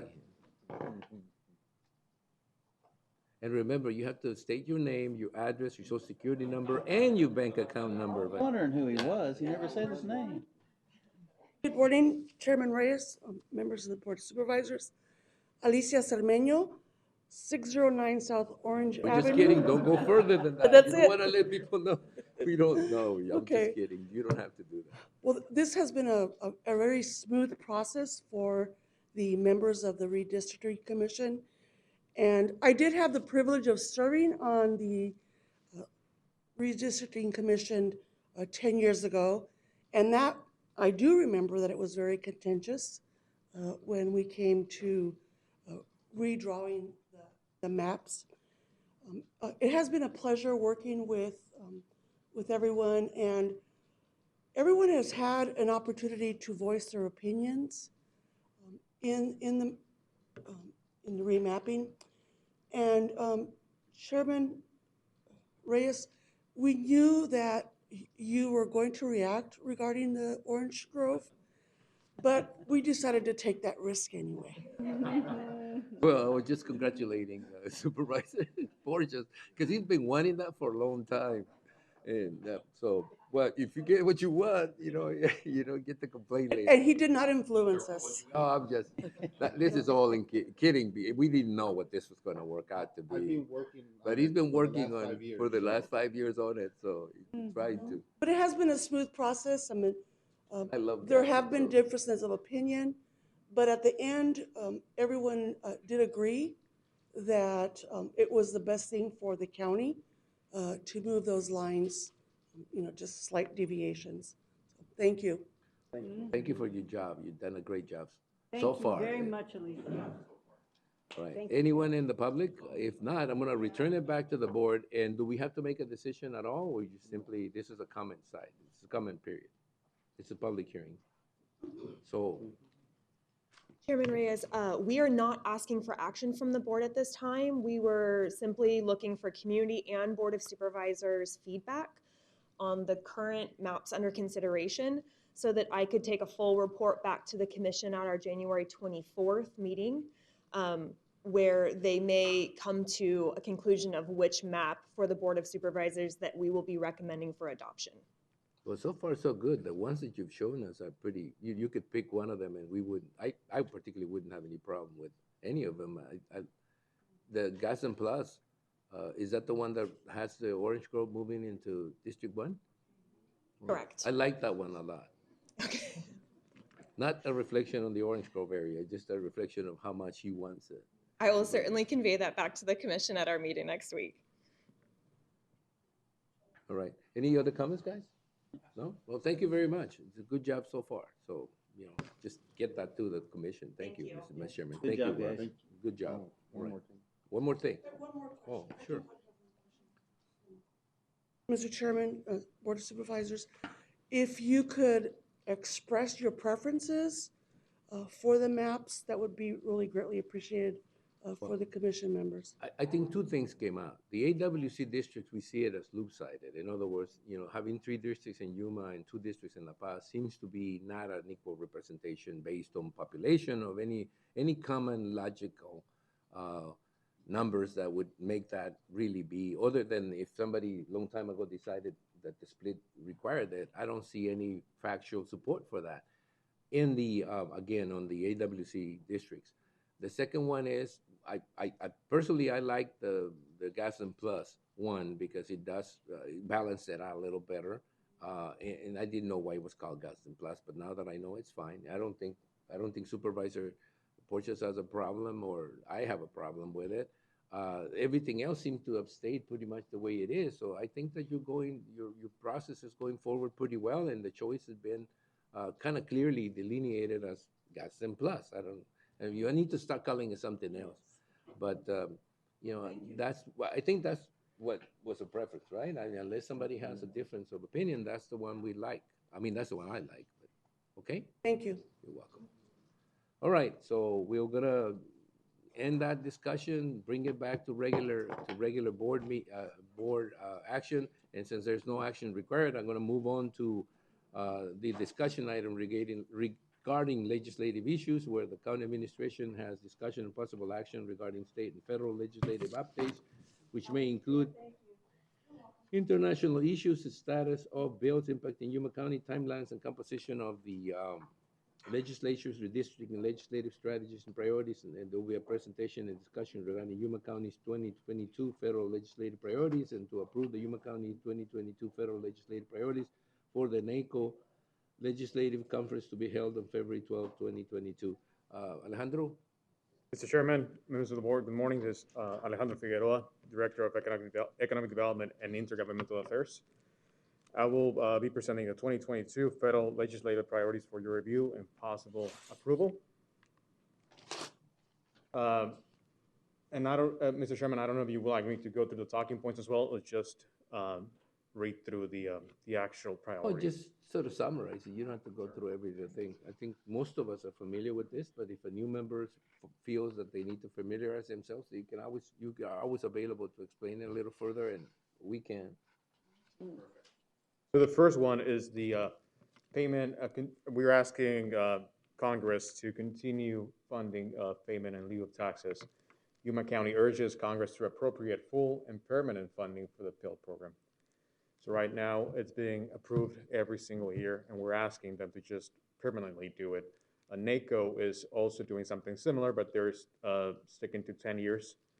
We would like to be a little bit longer than that. As you know, the private lands account for only 8.8% of our lands in Yuma County, while federal lands account for 85.4%.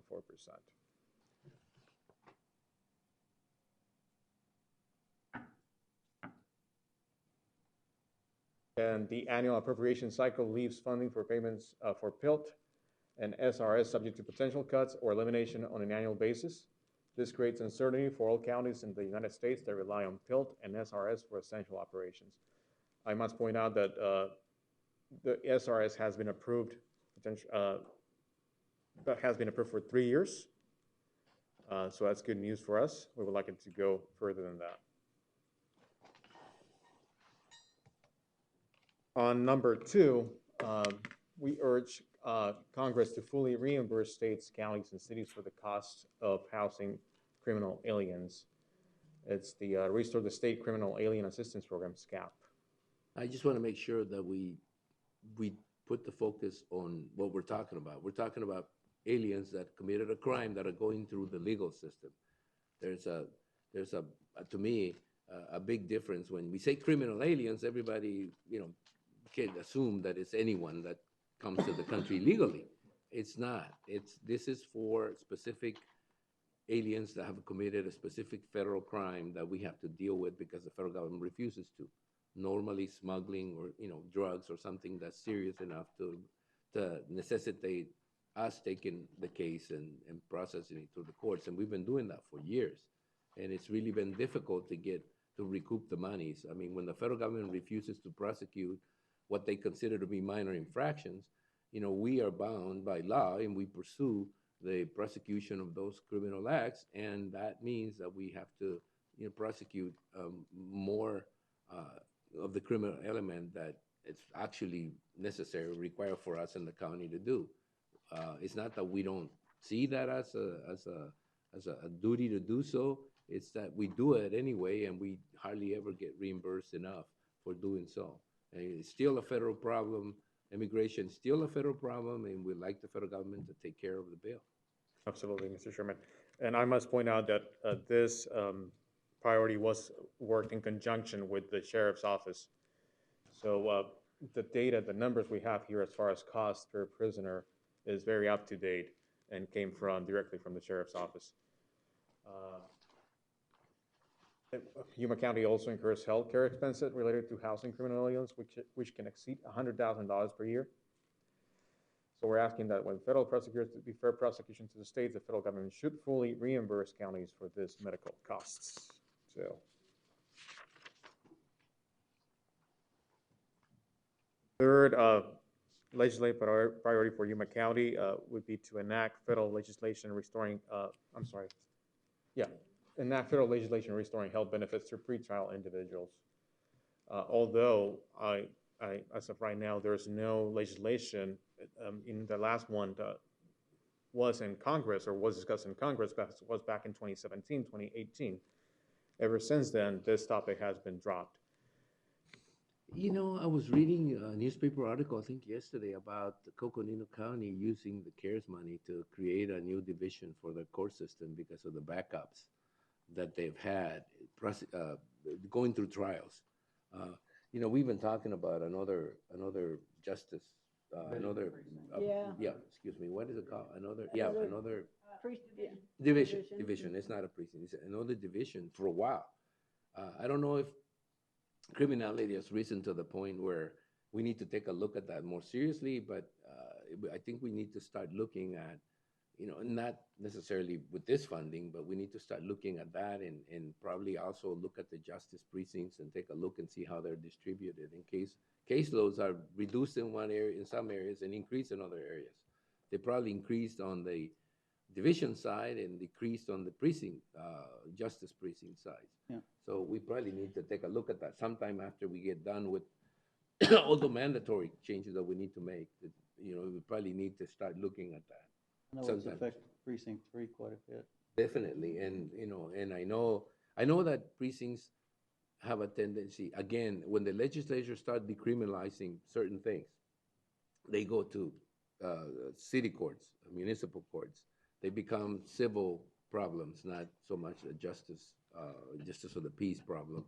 but that also reduces the credits that they get, which basically, I think not forces us, but basically, requires from us to take a look at them, because as supervisors, we can make some changes. I'm not sure exactly that they're unanimous in that particular viewpoint, but I think looking at it, probably after we finish with the redistricting, doing those things that are mandated by law, we probably need to start looking at those. I think they're fixing to pull you in. What is it? Oh, well, okay. Crime is a federal priority. Chairman, so the idea is to allow justice-involved individuals continued access to Medicare and the Children's Health Insurance Program and Veterans Health Benefits while an individual is awaiting trial. So that's the whole idea behind this federal priority.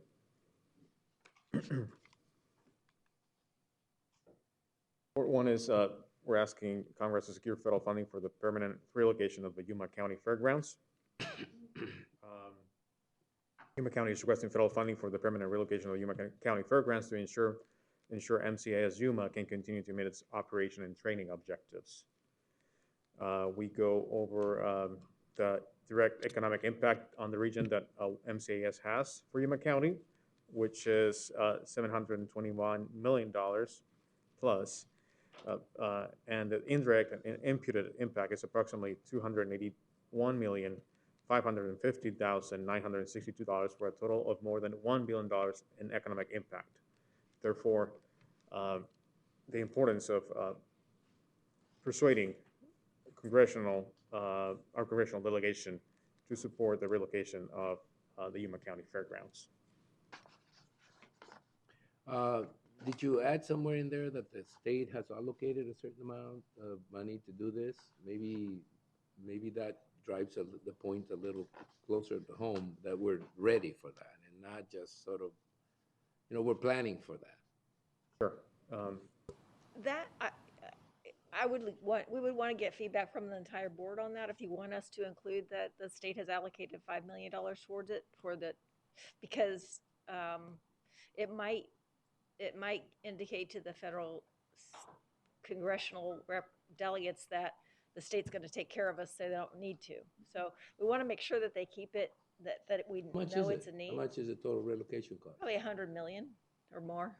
So if we say the state's already pitched in 5, it doesn't mean we don't need 95. I mean, the difference between 95 and 100. Yeah, the Okay, entire well, board needs to let us know if they want us to change the talking points. That's fine. Logic behind that is that we would like them to open the doors to us, and then we can explain that to them and see if they would be willing to pitch in 90 or whatever amount. Leave it up to you to decide. I've said my piece. I mean, does any of the other board members want to add anything or take anything from it? The question is whether we mentioned the state has committed some funds to it. Mr. Chairman, I've had these conversations directly with 4 members of our actually 5 members of our federal delegation. They're aware of what's happening, and this is on both sides of the political spectrum. I don't anticipate, we will continue to ask, and I think that we should. It's the right thing to do on behalf of MCS and behalf of the community. I just don't anticipate get anything. finding any of the $100 million right now at this time. You'll be surprised what they're funding right now. Sure. I mean, it's okay. We'll take the issue up, and we'll have if they open the door for further discussion, we'll mention the fact that the state has already committed some funds and that the county is ready and willing. And Mr. Chairman, I can communicate that specifically and directly to those members of the delegation. Right. Perfect. Okay. Thank you, Mr. Chairman. Actually, 2 of our senators and 4 of our congressional. And we continue at Yuma County to support agricultural labor reform in the U.S. Senate. Yuma County urges the U.S. Senate to take up agricultural labor reform legislation as a means to improving the H-2A farm worker program. Yuma County supports the portions of the U.S. House of Representatives passed Farm Workforce Modernization Act of 2021 that propose the following improvements to the H-2A worker program. We think it's going to stabilize the domestic agriculture workforce, It's going to provide a path for qualifying farm workers to apply for green cards. It's going to streamline the H-2A program by providing an online application. It's going to provide for year-round employment, 3-year visas, and it's going to provide producers' operations budgeting certainty by first minimizing wage increases and fluctuations. What we would desire, or would like to suggest to include on that House passed bill, is to remove the cap on 3-year visas, and don't split the 20,000 visas approved between 50-50 with the dairy industry. We also would like for them to remove the Migrant and Seasonal Agriculture Worker Protection Act provision of the bill, since it's already part of the regulation on the federal level. Here's my take on it. In this particular issue, I think we should narrow it down to what is important for Yuma County. We should stop trying to get some sort of federal legislation to, regarding immigration in general. I think we're wasting our time. I mean, if Senator Graham made a point last time he was here, it was that during this tenure, during this administration cycle, the Senate is not going to support anything that has to do with immigration. So if we narrow down our approach when we go to Washington and say we like to, yes, yeah, and if we say, okay, look, we need some improvements on the H-2A visa program that basically do this, do that, and stop asking for green cards and the processes like that, I think we'd be more effective. That is my opinion. No, Mr. Chairman, I would have to concur. That's exactly the conversation that we had with Mr. Graham. And so I think that we need to narrow it down to the things that impact Yuma County agricultural field sector and stop trying to do something along the lines of regulations that determine what we pay workers and that determine 3-year processes to get a green card. Once we get into those, I think we're going to lose effectivity. We're not going to be effective if we ask for too much. In that particular issue, I think we need to sort of discuss it a little more before we go and sort of get to the point where we say, okay, this is what we're going to ask. In Yuma County, we like to have more H-2A visas. It's an agricultural field. The split between dairy and farm workers is not helping. It's tilting it too much to the side that doesn't need as many, and it's leaving the side that needs more with less. If we focus that on 2 or 3 issues that impact Yuma County, I think we're going to be a lot more effective. Yeah. Right? Little tweaks. Because I think that asking for federal legislation to fix immigration or immigration reform is not going to get us too far. It's going to shut down the system immediately. The way they listen to it. It's going to shut down their ability to do it too. So that is what I think. I mean, I don't know you guys, but I agree. Mr. Chairman.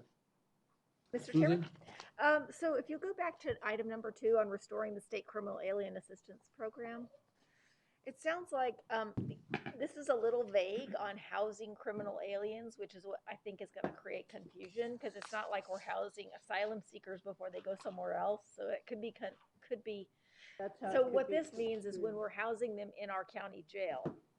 So I think what we'll do is clarify when we're housing them in our county jail, these are the expenses that we're Definitely. It goes back to what I just It's said just a more minute ago. clear. If you narrow down your ask, you have So a better chance of getting So more. if you're okay with that, we'll make that change. Okay with that one. Mr. Chairman, if I could clarify, this is not just individuals who are unlawfully present. These are federally initiated investigations that can be prosecuted under federal law. They're housed in the county jail under possibly an IGA or something. Then they're deferred to the county attorney's office for prosecution under state law. Essentially what it does is it makes Yuma County taxpayers pay for protecting the entire nation of these violators of federal law by prosecuting them under state law because they're not being held accountable under federal law and by the Assistant Attorney General or the USAA's office. So how they create. I have no problem. Yeah, so we can get together and help clarify that aspect for the folks. And the sheriff and I have met with the United States district attorneys for the District of Arizona and explained this in the past, and it's an ongoing issue. It's just not funded. The program exists, but it's not funded. And I think he's actually sent bills to DOJ in the past administration. He has. Of over $250,000 in a quarter term or so. It does add up, but we can help clarify that. Right. Well, like I said, the clearer the message is and the clearer the asks are, the more possibilities you have. If you try to broaden your approach and to include everything. I agree, and this is similar to how you would like to approach the issues on the border. Is it's unique to Yuma County and other county border Right. communities. Yeah. And it's difficult to explain that someone from Michigan or someone from Pennsylvania, what's going on. So we need to sort of, we're doing this for years, right? And I think that part of the problem is that we really ask them for too much. We ask them for federal legislation to impact the whole nation, and it hasn't worked so far. So we need to just focus what we need for Yuma County. And in this particular case, it doesn't apply because that is a federal program that we're trying to impact. But in the other cases, we may have better results if we just simply ask for something they can do as opposed to asking for something that we know it's going to be dead on arrival. Okay. Chairman, just for clarification purposes, we would still be willing to support the legislation in the House, in the Senate. Definitely. I think that we need to support any kind of legislature that get this process moving forward to some place of resolution.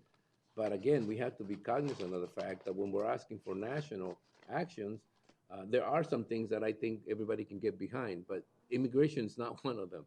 And so we don't want to use a lot of our time and energy in trying to get some sort of federal legislation like immigration reform, for example, and be specific about some of the things we want in it, as opposed to just simply, in Yuma County, we need this. We need this and we need this. And this is something you guys can do for us.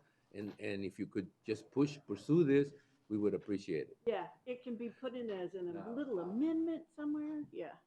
And this is coming up pretty fast. I mean, and I don't know how many people are still going to go to the National Association of Counties because of the restrictions that the city of Washington has placed on the meeting. And I know that there's some qualms about whether we want to attend because of the possibility of a higher infection rate than ever. So, and the question's been asked, and the answer is nobody's going to go that doesn't want to go, and you don't have to put yourself at risk if that's what you feel. So the decision has been left out to individuals. In this particular case, I would pass that on, that just like NACO decided, okay, well, you can cancel if you don't want to follow those vaccination requirements, I would say that in here, it applies to everyone that's intending to go. The decision to go is purely yours, and it will be respected. And that includes you, Alejandro, and anyone that was supposed to go, okay? Mm-hmm. All right, we're talking legislative issues. So is that, we're moving on? Do we have any states? So those were the 5 priorities that we drafted for your consideration today. If there's anything else you would like us to consider, or we can move on into the legislative update. No, and I think our congressional delegation is so varied that the issues you take to one may not play as well with the other. So that's the other suggestion that I would make, is that we be a little more, we target it a little better. For example, if you take caps on visas, or if you take hourly wages to Raul Grijalva, it's going to be opposed to anything. And if you take it to Paul Gozar, he's going to say, okay, yeah, I like that. So what we need to do is be a little more specific about what we ask, so that we can ask, in a way that works for both sides, and not have like one single agenda, which we mention everywhere we go as the same one. There's some consistency necessary, but the way we approach it is going to be as important as what we ask for, okay? And who we ask for. Understood. Right? We'll work on it. We'll fine tune it. I'll move on to the legislative update. As you know, on January 10th was the start of the 55th Legislature second regular session. Shortly after the opening ceremonies, President Fan and Speaker Bowers presided over a joint session of the legislature for Governor Ducey's State of the State. In his speech, the governor touched on several subjects, including cutting taxes, paying off state debt, and adding to the state's rainy day fund. Then on January 14, the governor released the executive budget, and the legislature released the joint legislative budget committee baseline. So after 5 days in session, 847 bills had already been introduced. Among those is HB 2396, introduced by Representative Dunn and co-sponsored by Senator Kerr and other legislators. The bill is known as the Rural Transportation Package and includes a request of $6,535,072 for U.S. Route 95 improvements from Rifle Range Road to Walton. Hey. going over Governor Ducey's proposed budget. He calls for a 14.3 billion spending plan with the continued goal of a structurally balanced budget in the upcoming fiscal year and beyond. Can I mention something before you leave that? If I read that correctly, because I wasn't there, he talked about a desalination plant, a $1 billion desalination plant. We have a desalination plant in Yuma. It is weird to me that the state doesn't look first to what they have and see if they can improve that. I mean, we may not have enough water, but the water that's being desalinated here is here, as opposed to in the Sea of Cortez, which is way out there and in another country. So whenever we have a chance to talk about that, the question would be, why not, invest the money on the Yuma desalination plant, get it up to, standards and start using it, as opposed to looking at something, because I understand that was kind of those aspirational, kind of things that you say, when you're about to leave and, but there is still some sort of appetite for making some sort of improvements to our water supply. And it can't be the quote normal ones, like having people not plant or, whatever. So, I think that it gives us, Yuma County, an opportunity to promote something that's within Yuma County. And I wanted to let the rest of the board know that, as far as I'm concerned, if the state is looking at investing on a desalination plant anywhere, we would suggest that they look at Yuma's desalination plant and see if they can do some joint efforts to make that operational. Maybe we can do something without spending that much money. It's like having a car that you can upgrade. Just a thought on that particular Mr. Chairman, to your point, I believe the city of Yuma did a study several years ago that looked at the feasibility to use the desalination plant directly back into the water supply as an emergency management tool. And so we might be able to build off of that study that was done. I think it was 7 years ago. Yes. No, it's not. It would be nice if they consider that as an option, because it is. If we get into a point now where desalination is affordable, which has never been an affordable process, but it's. We're just going to have to pay Mr. more Chairman, for water. I also awoke to the headlines specifically targeting that drought mitigation issue and Arizona's water supply, where several neighborhoods in Phoenix were actually cut off from water.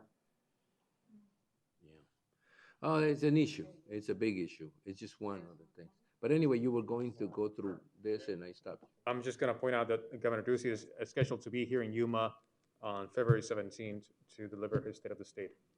I'll make sure I'm back from Washington. Okay, moving on. So besides the $1 billion, I'll briefly go over the other recommendations. $611.3 million for the public safety personal retirement system to be funded, completely funded. $425 million for the rainy day fund. $247.5 million to increase the salaries for public safety, correction, and judges. $134.1 million in additional funding for education, and $38.2 million from the general fund, and $176.7 million for total investments for state parks in rural Arizona. The proposed budget continues to shift $8.5 million of the state's obligation to fund the Arizona Department of Juvenile Corrections to Maricopa and Pima County taxpayers, which is something the CSA is working on and has already been sponsored to counter that, and substantial funding for state capital projects, some of which are rural transportation grants, which provides $20 million to counties, $20 million to counties, of $50 million total to assist communities outside of Maricopa and Pima counties in applying for federal transportation grants. The $20 million county allocation is split evenly between grants for counties with populations above and below 100,000 individuals.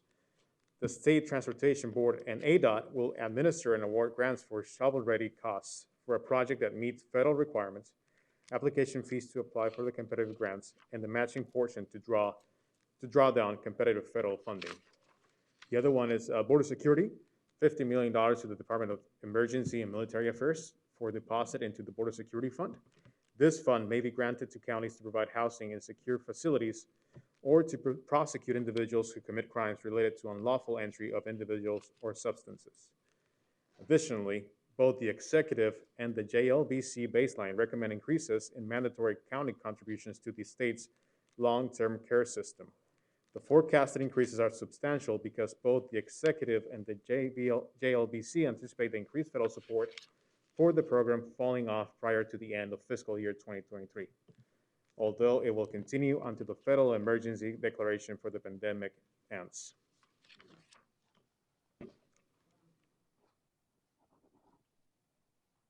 At the federal level, Congress continues negotiations around election reform legislation. On January 13, the U.S. House voted by party lines to send a legislative vehicle containing both the Freedom to Vote Act and John R. Lewis Voting Rights Advancement Act to the U.S. Senate. This move was thought as a way to allow the U.S. Senate to proceed to debate on the bills by a simple majority. However, it is expected the Senate Republicans will filibuster this legislation. With an evenly divided chamber, Democrats currently do not have the 60 votes needed to end debate and move to final passage. There have been ongoing discussions between the White House and Senate Democrats about establishing a carve-out to the filibuster rule for voting rights legislation. This, however, would require all 50 Senate Democrats to be on board, and both Senators Joe Manchin and Kyrsten Sinema have publicly rejected this plan.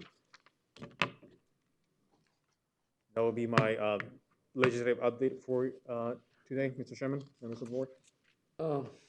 Anything that's happening locally that we need to be sort of aware in terms of, you know, whether it's the regional economic development teams or anything that's happening that we, you know, and I mean, I know that a lot of the stuff is confidential, stuff that's happening is confidential, but have there been any joint meetings or any meetings of? We just had the first meeting of the San Luis Port of Entry Technical Committee meeting yesterday. And that convened the GSA, the federal government, the CBP, as well as aduanas from Mexico, the Mexican federal government, the state of Sonora, and our local communities to just start planning for when the construction happens, to just keep the port operational and safe for those 3-5 years, however long that construction takes. And to also coordinate from our perspective to make sure that it's a single phase project, just to make sure the funds get here on time and we just can do it in one single phase instead of two, as it was planned before. Right. Any questions from Alejandro? If not, Alejandro, thank you very much. We'll continue to work on that federal legislative thing that we're going to take up to Washington, and probably need to start coordinating with SRA, the meetings with the different legislators, who's going to go, who's going to be there, if we're going to be there. Do we need to send them some, you know, updated information before we go, those kind of things. I think it's coming up pretty quickly. We have one more meeting, I think, before some of us, whomever are going. So, okay. We are working on that already. Just to point out that neither the House nor the Senate will be in session that week. Oh, wow. That's weird. Elected congressional officials will not be in town. Well, if you know how the system works, if you can get it to the right aid, you may have a better chance of success than if you actually talk to your legislator at the time. I think the legislators, like elected officials, have a tendency to say yes to most things, and you know, the ones that do the work are actually the aides. So if we get to the right aide or the chief of staff or some of these people, I think we have a better chance of keeping our agenda in front of them. So I wouldn't be too discouraged by the fact that Congress isn't in session, but we'll deal with it, right? A couple of them have come back saying that they will not meet in person, but they're open to a virtual meeting with you. All right, okay. Well, we may have to do that. We may have to see if we can get the facilities or the meetings coordinated so we can have them from whatever we are. Right. That's it, right? On your report. Thank you, Alex. Thank you. And the next item in the agenda is event calendar and current events, where board members and the county administrator will report on, may discuss events attended or to be attended on behalf of the county, and may present a brief summary of current events, and may update the schedule for future board of supervisors meeting as appropriate, and there will be no legal action. Susan? Oh, wait a minute, not you. You know why I was thinking of you? Because I wanted to get you to give us a summary with the attorney present of what happened at the hearing for the one rack lawsuit, so the injunction. And so I wait until the end, okay? Supervisor Pancracy. Yes, I'm sorry. And I'm she's ready. looking at the agenda, I'm sure. Okay, here we go. I attended both special sessions for the Board of Supervisors. I attended a CSA webinar on effective communications. I attended the COAD meeting for migrant support. It was an update meeting on different communities within Yuma County that we're helping. I attended the workforce development meeting with YPIC. I attended the dinner for the Yuma County Ag Water Coalition and Agribusiness Water Council. I attended the PM10 meeting with ADEQ, and tomorrow I have an executive board meeting in Phoenix with CSA. Okay, Supervisor Lyons? GYDC, I had a meeting with APS, the state budget team, the CSA meeting, governor's office, the governor, Mayor wow. Nichols and I testified before Congress. And then I had meetings with GOSAR Biggs and Let's Go. Good. Supervisor Simmons? Attended the Welton Mohawk Irrigation Drainage District Board meeting, and water is getting to be a serious issue. They're asking farmers to fallow fields to try to conserve water, so it's not looking good. Welton Town Council meeting, also the 2 Zoom meetings for the board. Held a community meeting out in the Foothills. Also attended the Yuma East Community Board meeting, addressed some issues they had. I was out at Fisher's Landing this last weekend. That place is nonstop in the wintertime. Used to, wintertime it was kind of quiet, but they had a car show, they had a fishing tournament, they had ATV things going on. It was crazy out there. That's wonderful. Though. So that's a good thing for their businesses out there. Also attended the agribusiness dinner put on by the irrigation districts. And just to kind of go with what Tony was saying, Susan, I think we really need to look at justice precincts. We need to take a look into that as far as adjusting them. Because I've talked to the judge out at Precinct 3, and I think Tony's talked to Precinct 2, and the numbers are way off with the changes in the laws as far as what's criminal now and civil, and it's really affecting the outer precincts. That's all I got. Supervisor Borges? Attended GYDC. I also attended a vaccination clinic in Somerton last week, and I was really surprised. There was about 300 people that showed up. So they're still getting vaccinated, so which is good. That's it.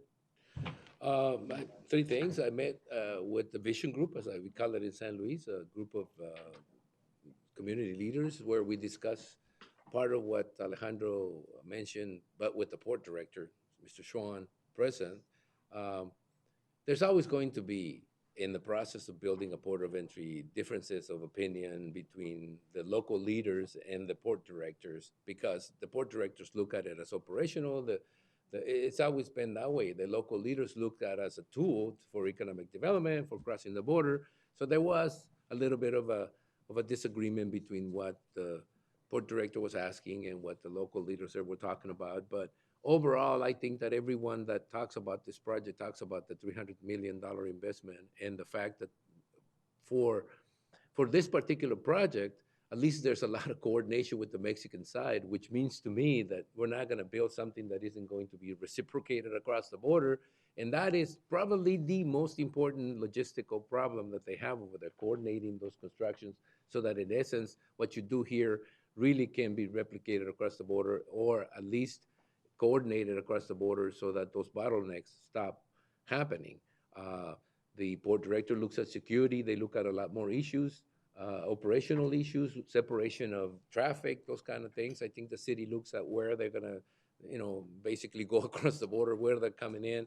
So it's ongoing. And what encourages me is that it's ongoing with the plan to start construction this year, with plans, with solid plans to get something going, because that's going to be a project that's going to take a few years, not a few months, but 2 or 3 years.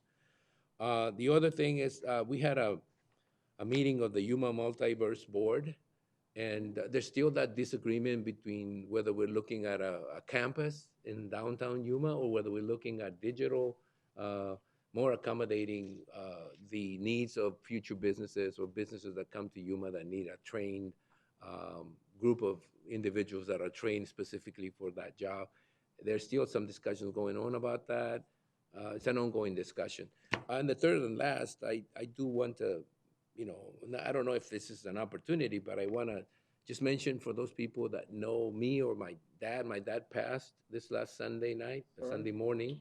And so Jesus Mendez, so if you're listening over there, his wake is going to be Saturday morning between 9 and 12 at the Desert Mortuary near Somerton. And his mass is going to be Sunday at 1 p.m. in Somerton. So they just needed to make that announcement because it's a family thing, but it's also, sometimes you can't get in touch with everyone that's in the family, and somebody out there listening may want to know that. So thank you very much, and that's it for me. Susan? Thank you, Mr. Chairman. I attended the Board of Supervisors special sessions as well as the CSA County Managers meeting. The city and county met regarding the fairgrounds relocation and our roles to assist with that. I met with the City of Somerton representatives as well as Supervisor Porches regarding the Avenue D and E corridor and Somerton's plans and the county's plans with that. I had a phone meeting to welcome the new Welton manager, so we had a good conversation yesterday. Attended the Chamber of Commerce Board meeting, and there are some events coming up that I'll let you know about in an email. Worked with the attorneys, both the contract attorneys and our county attorneys, on the response and preparation for a hearing on the WANRAC temporary restraining order case, and the judge ruled in our favor on the findings, so we didn't even have to go to court. So that was very, very positive news. And I'm currently working with our contract attorneys on the ALLO broadband contract, and we'll set a special meeting as soon as that's available. That's it. Thank you. Is there a possibility still that we'll be ready for the deadline of the 30th of this month to present something to the state? We're already working on the joint submittal for the grant, but yeah, so we would have the contract in place. Well, that was basically one of the drivers of this whole process. It was right. So we're not of, stopping on working with ALLO for that grant submittal. We're actually having a meeting this afternoon about that. All right. Okay. Anything else from anyone? If not, then this meeting is done. Thank you very much.